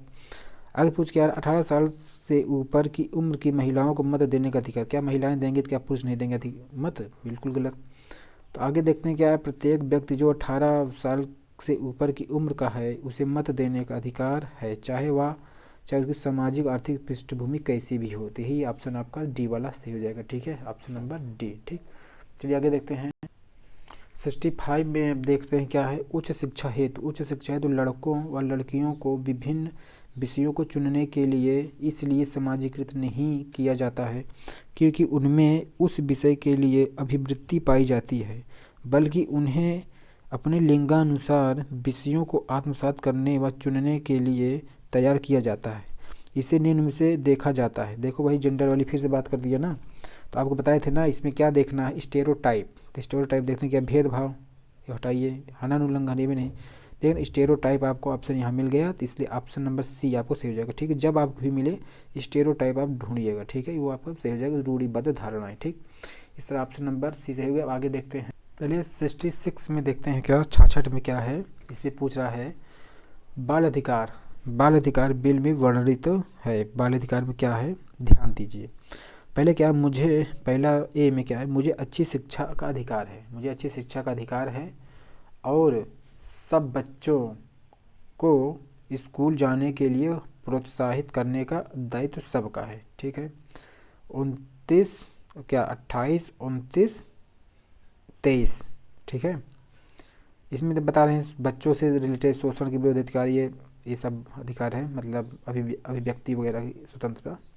आगे देखते हैं क्या, बी में मुझे अपने विचार व्यक्त करने का अधिकार है जिन्हें गंभीरता से लिया जाना चाहिए। सबका दायित्व है कि दूसरों को सुने। अनुच्छेद 12 और 13 इसमें राज्य की परिभाषा, इसमें डेरोगेशन है। ये पूछ रहा है कौन सा अनुच्छेद उपरोक्त बाल अधिकारों का पूरक है। देखिए आपको हमने बताया था ना, आर्टिकल 19 जो होता है इंडियन कॉन्स्टिट्यूशन क्या है, बैकबोन है, इसे रीढ़ की हड्डी कहते हैं। और अनुच्छेद 21 जो होता है, एक व्यक्ति को या बच्चे को कोई भी हो उसको सम्मानपूर्वक जीवन जीने के लिए जितने भी राइट की जरूरत होती है उस सब जो है 21 में आते हैं। ठीक है, इसका विस्तार अभी भी जारी है और आगे भी जारी रहेगा। इस तरह से जब भी आपको मिले सर पावरफुल आर्टिकल यही है 19 और 21, तो इसी में ये दोनों अधिकार इसके है बच्चों से भी और सभी मनुष्यों के। इसलिए ऑप्शन नंबर ए ही आपका यहाँ सही हो जाएगा। ठीक है, 66 में ए। तो अब आगे देखते हैं, अब आगे चलिए आगे देखते हैं क्या है 52 में, सॉरी 67 में, कौन सा भारतीय संविधान की भारतीय संविधान की निम्नलिखित विशेषताओं में से कौन सी विशेषता नागरिकों की राज्य की सत्ता के मनमाने और निरंकुश अधिकार के प्रयोग से रक्षा करता, कौन सा करता है, संघवाद, ये भी नहीं, फेडरलिज्म, फंडामेंटल राइट। तो आपको एकदम ये सही होगा। ठीक है, क्योंकि आपको मैंने बताया ना, प्राण दैहिक स्वतंत्रता, बोलने की आज़ादी, मतलब आपको क्या कहा जाए, इसमें आपको ये सबसे ये महत्वपूर्ण हमारे आपके काम के लिए यही अकेले मूल अधिकार ही है। ठीक है, बाकी तो देश को संचालित करने के लिए सब हैं, विधायिका, कार्यपालिका, ये न्यायपालिका। ठीक, ये भी नहीं होगा, और संसदीय व्यवस्था ये भी नहीं होगा। तो इस तरह जो ऑप्शन होगा, ऑप्शन नंबर कौन सा है, बी वाला ऑप्शन यहाँ पर यहाँ से हो जाएगा। ठीक, अब आगे देखते हैं,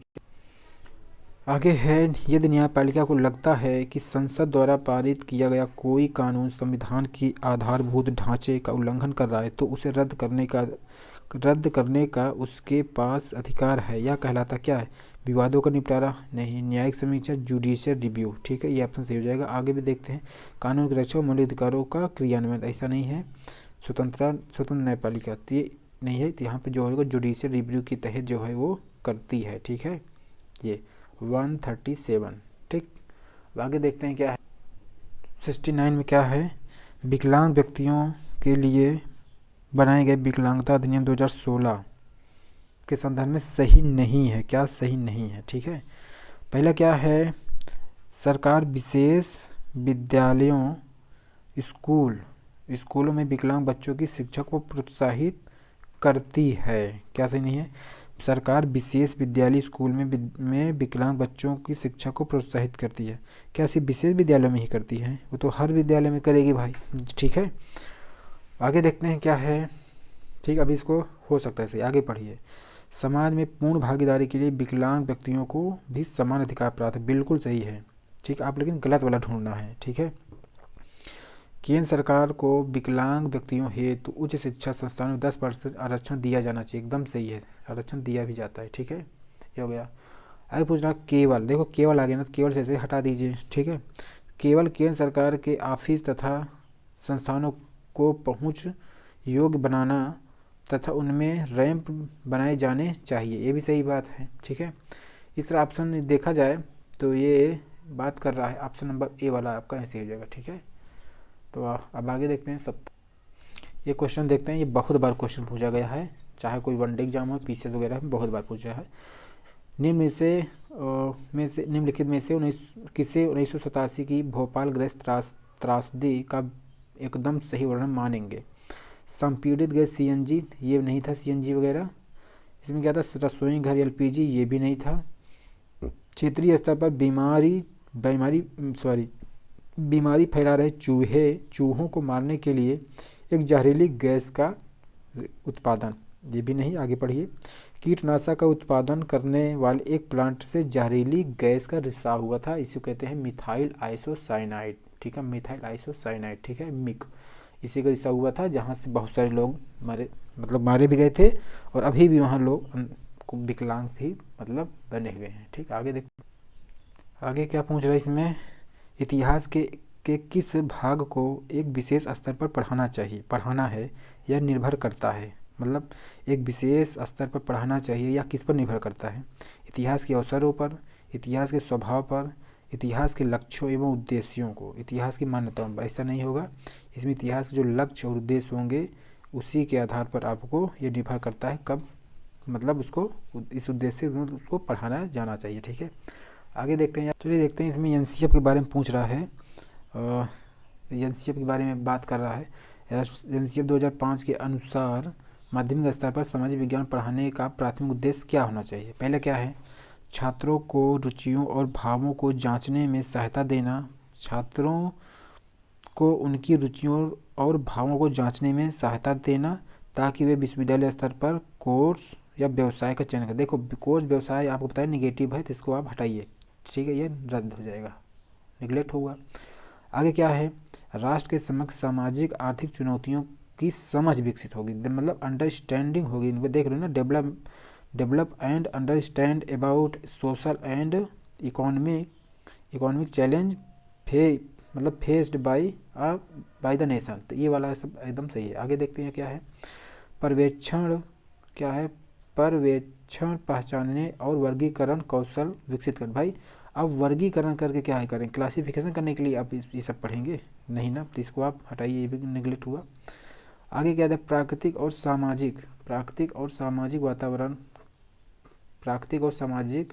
के परस्पर संबंध पर बल देना, सामाजिक वातावरण और परस्पर संबंध पर बल देते हुए वातावरण की समझ विकसित करनी। इसमें भी अभी पॉजिटिव है, तो ये भी ऑप्शन आपका क्या हो जाएगा, सही हो जाएगा। इस तरह देखा जाए तो आपका ऑप्शन कौन हुआ, पहला ये बी वाला और इधर डी वाला, तो बी और डी ऑप्शन आपका यहाँ सही हो जाएगा। ठीक है, तो बी और डी किस में है, यहाँ नहीं है, तो यहाँ पे देख रहे हैं ऑप्शन नंबर डी में ही ये चीज़ है, ऑप्शन नंबर डी यहाँ से हो जाएगा। ठीक, बी और डी। अब आगे देखते हैं, आगे देख रहा है इसमें, प्रारंभ में छात्रों को मानचित्र की प्रारंभिक शिक्षा देने के लिए आप कैसे क्या आरंभ करेंगे। छात्रों को मानचित्रण की प्रारंभिक शिक्षा देने के लिए आप प्रारंभ करेंगे, कैसे प्रारंभ करेंगे। पहला, भारत के मानचित्र का परिचय देकर। कैसे करेंगे भाई, मानचित्र का परिचय देकर, ठीक है, ये तो नहीं होगा, आरंभिक स्तर पर करना है।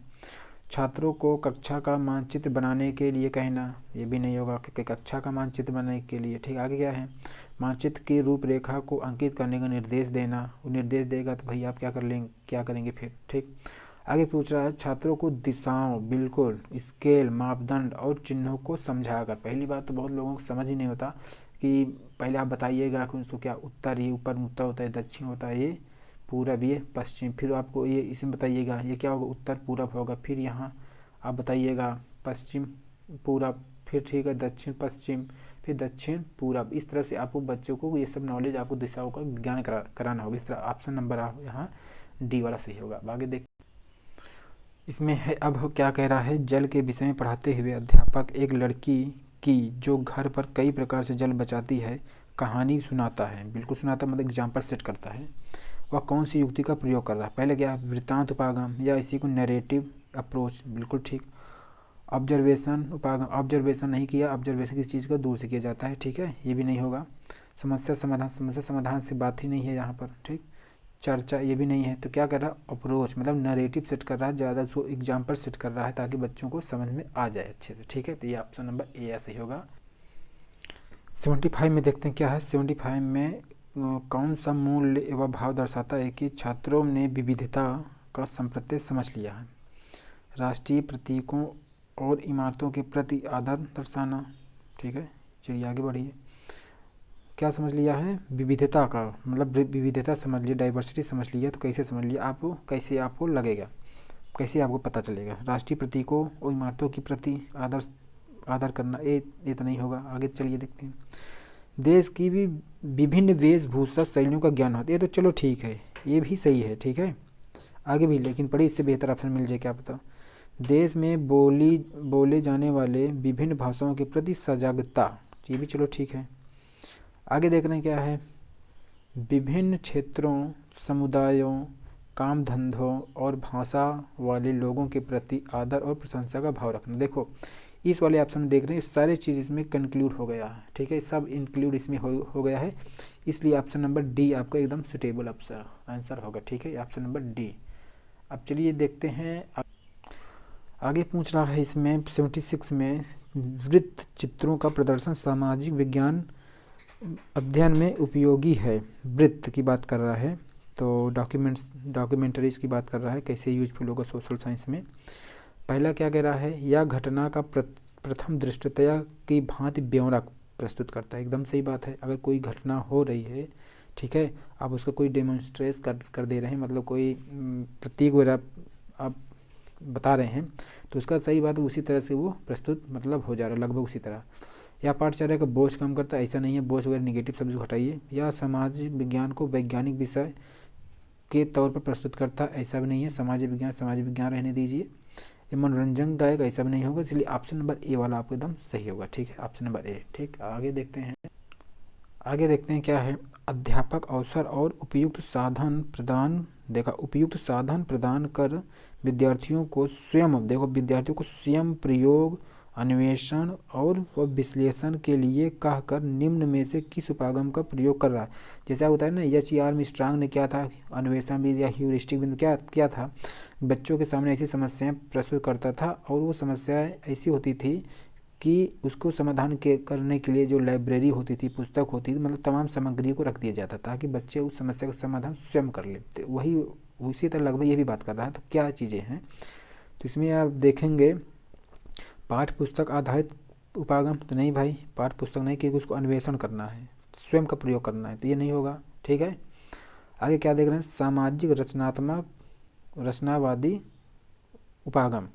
देखो सोशल कंस्ट्रक्टिविस्ट अप्रोच, तो ये भी ठीक है, रचनात्मक वाला देख रहे हैं, सृजनात्मकता वाला गुना गया। लेकिन आगे भी देखिए, ये अपन सही होने के चांसेस, आगे बढ़िए। अभी अध्यापक केंद्रित उपागम कुछ होता ही नहीं है, ठीक है, ये नहीं हो सकता। ये बड़े बड़े जो क्लास से होती हैं, यूनिवर्सिटीज़ वगैरह, वहाँ पे ये चीज़ हो गया, ठीक है। आगे देखते हैं क्या, बिहेवियरिस्ट अप्रोच, व्यवहारवादी उपागम, तो ये भी नहीं होगा। तीसरा ऑप्शन नंबर जो आपका बी वाला होगा, ये एकदम आपका सही जा रहा है, ऑप्शन नंबर बी, ठीक है। आगे पहले इसमें क्या दे रहा है? 78 में NCERT पर बेस्ड है क्वेश्चन। क्या कह रहा है? NCERT की सामाजिक विज्ञान की पाठ्य पुस्तकों में बहुत से काल्पनिक और वास्तविक वृत्तांत का उपयोग किया गया है। बिल्कुल, चलो ठीक है, किया भी गया है। ये आगे कह रहा है, वृत्तांत से छात्रों को विचारों और संस्थाओं को समझने और उस पर चिंतन करने का बढ़ावा मिलता है। एकदम सही बात है। तो यही पूछ रहा है इसमें कौन क्या सही होगा। इसमें क्या कह रहा है? पहला ए की सही व्याख्या करता है, सही है, बात है। आगे देखते हैं, ए बी दोनों सही है, व्याख्या नहीं करता, व्याख्या तो कर ही रहा है। यहाँ भी वृत्तांत की बात कर रहा है, यहाँ भी जो है वृत्तांत से ही रिलेटेड बात कर रहा है ना, ये वृत्तांत। आगे देखते हैं क्या ए भी गलत तो कोई है ही नहीं, तो इस तरह जो ऑप्शन नंबर ए वाला है आपका, ऑप्शन नंबर ए वाला यहाँ से हो जाएगा, ठीक है, ऑप्शन नंबर ए, ठीक। अब चलिए आगे देखते हैं। चलिए इसमें क्या है, 79 में सामाजिक विज्ञान की कक्षा में समानता पूछे जाते हैं। उस प्रश्न का चयन कीजिए जो समालोचनात्मक, वही आ गया ना, क्रिटिकल थिंकिंग, समालोचनात्मक चिंतन के विकास के लिए बेहतर क्षेत्र उपलब्ध कराता है, ठीक है। किस प्रश्न से? राजा हरिश्चंद्र फिल्म के निर्माता क्या नाम है? इसे बता देंगे तो एक फैक्ट बेस्ड है, तो फैक्ट बता देंगे तो इसमें कौन सा क्रिटिकल थिंकिंग हो जाएगा, कुछ नहीं। बम्बई फिल्म उद्योग कब पहली बार सामने आई, वही ये भी फैक्ट बेस है, ये भी नहीं होगा। बम्बई की फिल्म की प्रकृति का वर्णन कीजिए, बम्बई की फिल्मों की प्रकृति का वर्णन करिए, तो चलो ये तो ठीक है, लेकिन आगे थोड़ा बढ़िए।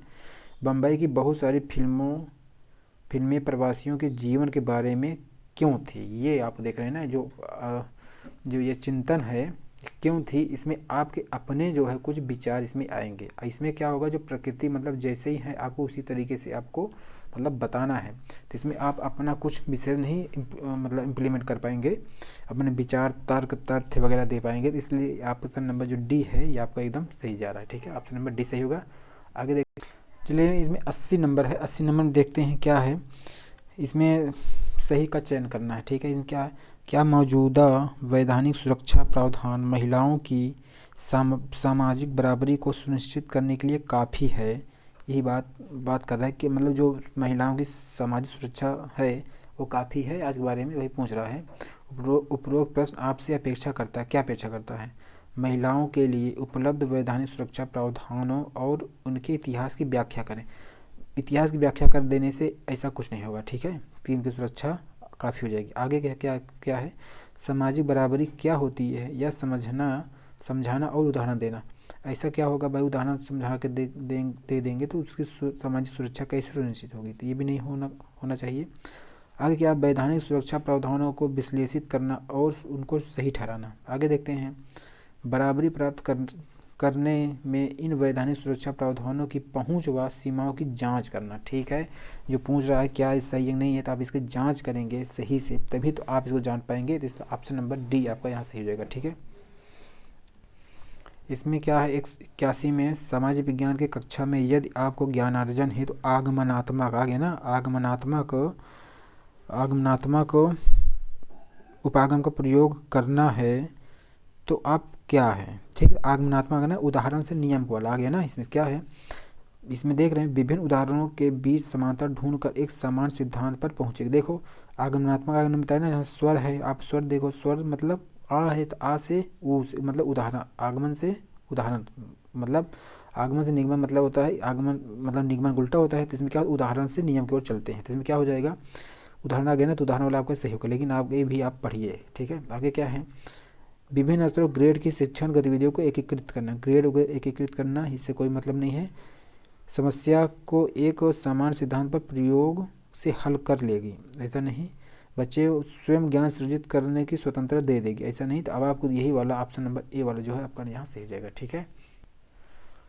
82 में क्या दिया है, इसमें सामाजिक विज्ञान शिक्षण को बहुत समय से विचारधारा या मूल्य लागू करने का साधन के रूप में देखा गया है, सही बात है।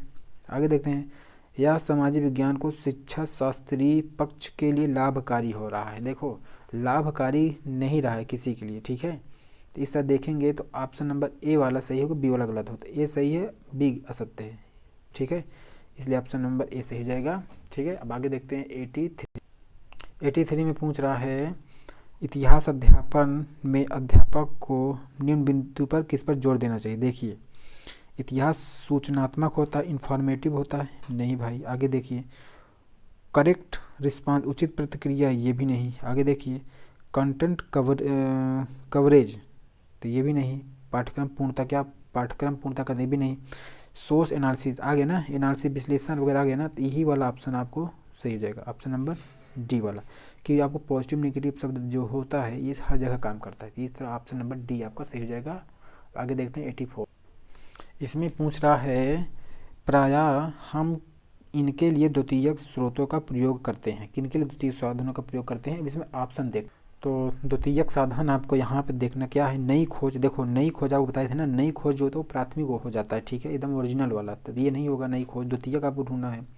विषय की पूर्व जानकारी के लिए, विषय की पूर्व जानकारी के लिए, देखो विषय की पूर्व जानकारी के लिए, तो ये आपको ठीक है, पहले से आप अगर किसी विषय की जानकारी लेना है तो कहीं ना कहीं से आप पढ़ेंगे, तो कहीं ना कहीं पढ़ेंगे तो ऑलरेडी किसी न किसी के माध्यम से वो आपको जानकारी ही मिलेगी, चाहे किताबों से लेंगे या आप किसी सीनियर से आप पूछेंगे तभी वो जानकारी होगी, ठीक है, तो इसलिए आपको ये भी द्वितीय साधन में है, ठीक है। आगे क्या है, बहस के लिए विश्वसनीय प्रमाण उपलब्ध करवाने के लिए। देखो अगर ये भी कर रहे हैं तब भी ये नहीं होगा, ठीक है। आगे देखते हैं, क्योंकि आप जब बहस करते हैं तो आपकी अपनी भाषाएं होती हैं, अपनी जो लैंग्वेज होती है वो सब होता है, ठीक है, वो प्राथमिक में आएगा। अब देखते हैं, वह जानकारी जो प्रत्यक्ष से प्राप्त नहीं हो सकती वो है, ठीक है भाई, जो प्रत्यक्ष प्राप्त नहीं हो सकती उसके लिए, तो ये भी आपका सही हो जाएगा। तो आपका जो सही जाएगा तो ये बी और ये डी, तो आपका यहाँ बी और डी वाला ऑप्शन सही हो जाएगा, मतलब ऑप्शन नंबर डी, ठीक है। आगे देखते हैं नेक्स्ट 85 में क्या है, इसमें है समाज विज्ञान पाठ्यक्रम में परियोजना कार्य देने का कारण क्या है। इसमें आप देखिए, छात्रों को अपने समय का सही प्रयोग करने का अवसर, चलो ठीक है, ये भी चलो ठीक है, अच्छी बात है। आगे देखते हैं, पाठ्यक्रम पूरा होने का निश्चित होना, पाठ्यक्रम पूरा निश्चित होने निगेटिव शब्द, ये भी नहीं होगा। आगे देखते हैं, छात्रों में सुनने और पढ़ने के कौशलों का विकास करवाना, ठीक, कौशलों को विकास करवाना सुनने पढ़ने का, तो ये हो जाएगा भाषाओं की, ये बात कर रही थी, लैंग्वेज वाला हो जाएगा। तो आगे देखते हैं क्या, विद्यालयी शिक्षा को सामाजिक वास्तविकता से जोड़ना, देखो एकदम सही बात है, क्योंकि आपको ये समाज विज्ञान की बात कर रहा है और सामाजिक वास्तविकता से जोड़ना, तो ये ऑप्शन नंबर आपका जो डी है आपका एकदम करेक्ट जा रहा है, ठीक है। यहाँ पे देखो ऐसे लैंग्वेज के लिए आपको इंग्लिश वगैरह पढ़ने की जरूरत नहीं है, ठीक है, जहाँ जहाँ फंसे आप वहीं पढ़ें। आप ये देख रहे हम जो सॉल्व करा रहे हैं, क्या हम इंग्लिश ज़्यादा पढ़ रहे हैं, नहीं, जहाँ आपको लग रहा है कि क्वेश्चन नहीं क्लियर है, ऑप्शन नहीं क्लियर, वहीं इंग्लिश पढ़ रहे हैं, ठीक है। इसमें पूछ रहा है रचनात्मक मूल्यांकन की कौन कौन सी विशेषता है। रचनात्मक मूल्यांकन आपको बताए थे, ठीक है, जो शिक्षण अधिगम प्रक्रिया आपकी चल रही है उसी में आप क्या करिए, बच्चों का मूल्यांकन करते रहो, मूल्यांकन करके उनकी जो है अधिगम की अयोग्यता को दूर करते हुए चलते चलिए, ठीक है। निदानात्मक उपचारात्मक, बिल्कुल, क्योंकि आप जब अधिगम कर रहे होंगे, पहले अधिगम करा रहे होंगे तो पहले उसका कारण जानेंगे तभी तो उसको उपचार करेंगे, तो जैसे छोटे छोटे प्रश्न करके आप उनको ये सब चीज़ें हो, ठीक है, ये भी सही है। आगे देखते हैं, प्रतिपुष्टि के उपरांत सुधार के अवसर, बिल्कुल, offers opportunity to improve work after feedback, ये भी ठीक है। आगे देखते हैं, अधिगम मापन की कोई वही बात ही नहीं है, सत्र के अंत में होना, ये भी नहीं होगा, तो ये ऑप्शन नंबर जो होगा आपका ए बी वाला ऑप्शन सही हो जाएगा, ये वाला ए वाला ऑप्शन, ठीक है, ये सही हो जाएगा। अब आगे देखते हैं 87।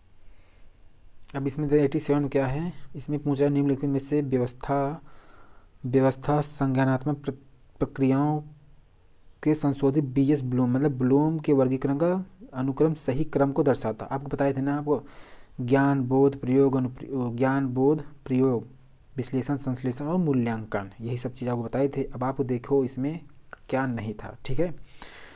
तो पहले आपको देखते हैं, सबसे पहले रिमेंबर था, ठीक है, स्मृति था, अंडरस्टैंड, इसे बोध या अबोध, ये भी कही एकदम सही था। अप्लाई एप्लीकेशन, ये भी सही था। एनालिसिस, ये भी आपका है यहाँ सही है। आगे क्या कह रहा है, इवेल्युएट करना, ठीक है, ये भी आपका है यहाँ, ठीक, सॉरी अनुप्रयोग हो गया। अब देखें विश्लेषण हो गया, मूल्यांकन, ठीक है, ये विश्लेषण, ये अनुप्रयोग हो गया, एनालिसिस, ये अप्लाई हो गया, फिर एनालिसिस, ये भी सही है, मतलब मूल्यांकन का निर्माण, तो ये भी सही है आपका। आगे भी देखते हैं क्या है, स्मृति, अनुप्रयोग, विश्लेषण, निर्माण, मूल्यांकन, विश्लेषण, ठीक है। आगे पूछ रहा है स्मृति, तो ये नहीं है, क्रम पूछ रहा है, तो आपका ये जो होगा ये पहले वाला ऑप्शन ये सही हो जाएगा, ठीक है। ज्ञान बोध प्रयोग विश्लेषण संश्लेषण मूल्यांकन, ठीक है, आपको बताई थी। अब आगे देखते हैं 88 में क्या पूछ रहा है, एक समाज विज्ञान की कक्षा में समकालीन घटना के विभिन्न परिप्रेक्ष्यों के प्रति छात्रों की सजगता का आकलन करने के लिए किस तकनीकी का प्रयोग करना चाहिए। देखो, समाज विज्ञान की कक्षा में समकालीन घटना के विभिन्न परिप्रेक्ष्यों के प्रति छात्रों की सजगता का आकलन करने के लिए किस तकनीक का प्रयोग करेंगे आप। वाद विवाद करेंगे, ठीक है, समकालीन घटना है, समकालीन घटना के बारे में करेंगे तो वाद विवाद सही है, डिबेट।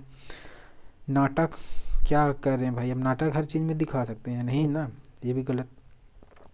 क्विज, ये भी नहीं होगा। स्टोरी, कथन, लेखन, तो यह एक सबसे बेहतरीन ऑप्शन ये होगा, डिबेट करा देंगे, तो समकालीन घटना जो भी होगी उसको बच्चे, मतलब जो भी होगा उसको व्यक्त कर देगा। 89 में क्या पूछ रहा है, मूल्यांकन अध्यापकों को छात्रों के विषय में निम्न में से क्या जानने का अवसर देता है। जो मूल्यांकन करते हैं छात्रों के बारे में अध्यापक लोग क्या जानने का मौका उन्हें मिलता है। उन्होंने क्या सीखा है, ठीक है, ये भी ठीक है भाई, क्या सीखा है ये से पता लगेगा, मूल्यांकन करेंगे तभी।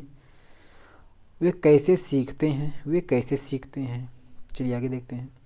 उनकी क्या रुचियाँ हैं, बिल्कुल उनकी क्या रुचियाँ हैं, मूल्यांकन से आपको समझ में आ जाएगा। उन्होंने क्या नहीं सीखा, बिल्कुल क्या जो नहीं सीखा आप उसको बता सकते हैं।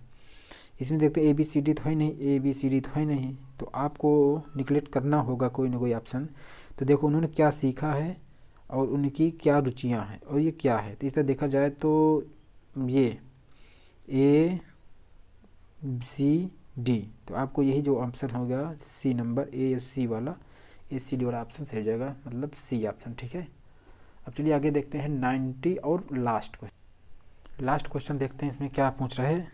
अध्यापिका आकलन व्यूह रचना के प्रयोग द्वारा छात्राओं की अध्ययन प्रक्रिया में कठिनाई के क्षेत्रों को जानना चाहती है मतलब निगमन वही वाली बात ना, निदान करना चाहती है, ठीक। आगे क्या हुआ, आकलन के लिए किस विधि का प्रयोग कर रही है, ठीक है। अध्यापिका व्यूह रचना के प्रयोग द्वारा छात्राओं की अध्ययन प्रक्रिया में कठिनाई के क्षेत्रों को जानना चाहती है, वह आकलन के लिए किस विधि का प्रयोग कर रही है, ठीक है। तो पहले देखते हैं क्या है, निदानात्मक एकदम सही है, योगात्मक लास्ट बार में होता है, रचनात्मक ये भी सही है, आपका स्थानांतरण, तो इसमें आपको जो है 2 ऑप्शन सिलेक्ट करना है, ठीक है। तो ए वाला एकदम सही है, पहला वाला एकदम सही है, तो पहला वाला सही है तो ए इसमें भी है, यहाँ इसको ए बी सी डी में होना चाहिए, ए बी सी डी में, तो चलिए नहीं होगा तो हम कर दे रहे हैं ए बी सी डी में। इस तरह से ए वाला होगा तो ए इसमें है, इसमें नहीं, इसको हटाइए, इसमें भी नहीं, इसमें हटाइए, ठीक है। तो ये भी गलत हो जाएगा। आगे क्या पूछ रहा है इसमें आगे है क्या कहते हैं, ये क्या कहते हैं, ये हट गया ना, ये भी हट गया, तो आगे क्या है, स्थानक आकलन, तो ये भी कुछ नहीं है, तो इसमें क्या कहते हैं, इसमें आपका ये निदानात्मक आकलन सही होगा और रचनात्मक, तो आपको वहाँ जो होगा ए और सी ऑप्शन जो सही हो जाएगा, कौन वाला, ए और सी वाला ऑप्शन जो होगा ये एकदम सही हो जाएगा, ठीक है। ऑप्शन नंबर जो सी होगा वो एकदम से आपका एकदम सही राइट हो जाएगा, ठीक। इस तरह से आपका 60 क्वेश्चन तक कंप्लीट हुआ। अब चलिए जो है अब अगले PYQ में मिलेंगे, तब तक के लिए जय हिंद, नमस्कार।